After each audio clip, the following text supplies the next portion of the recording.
রে গোপাল, পাউডারটা দে, মুখে মাখি থাকতে হবো।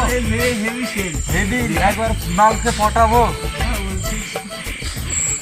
আরে গোপাল, তুই নাকি বিছানায় প্রত্যেকদিন মুতে বলিস?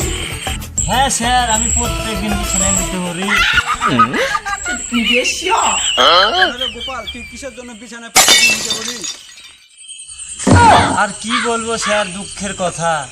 এই যে রাত্রে স্বপ্নের বেলায় শয়তান শালা এসে আমাকে স্বপ্নতে বলে যে তোকে সোনার চামচ দিব, মুখ সোনার চামচ দেবো মুখ। আর আমি মুতে ভরি। সকালবেলায় ঘুম থেকে উঠে দেখি যে আমি বিছানাতেই মুতেছি। গোপাল, আজকে যদি স্বপ্নে তোকে বলে যে ঘুমের ধরে তুই মুহূর্ত সোনার চামচ দেবো মুহূর্ত, তাহলে তুই কি করবি? তুই আগে সোনার চামচটা হবে আগে, তারপর মুতবি। আচ্ছা ঠিক আছে স্যার, তাই বলছি। হ্যাঁ রে গোপাল, আজকেও কি তুই ঘুমের ঘরে মুতেছিলি? আজকে বড় কিছু হয়ে গেছে স্যার, কি বলবো আর আপনাকে, আপনার কথা শুনতে গিয়ে। এমন কি হয়েছে রে স্বপ্নতে? আর কি বলবো স্যার, প্রত্যেক দিনের মতো আজকে রাত্রে ওই শয়তান শালা স্বপ্নে এসেছিল। আসার পর আমি বললাম যে কি আপনার কথা মতো যে আগে সোনার চামচ দাও, তাহলে মুতবো।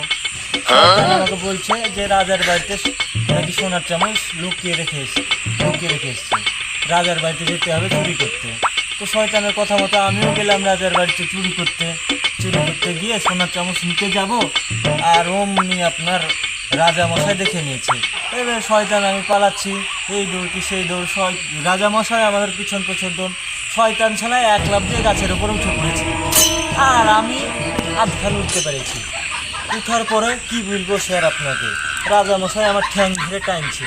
আমি বলছি শয়তান ভাই বাঁচারে, রাজা মশাই আমার পটল তুলবে, বাঁচারে। আর শয়তান তখন আমাকে বলছে, বুঝতে পারলেন স্যার, শয়তান বলছে আমাকে যে কি ওর মুখে হেগে দে, তাহলে ঠ্যাং ছেড়ে দেবে। আর আমি পড়াক করে হেগে দিয়েছি।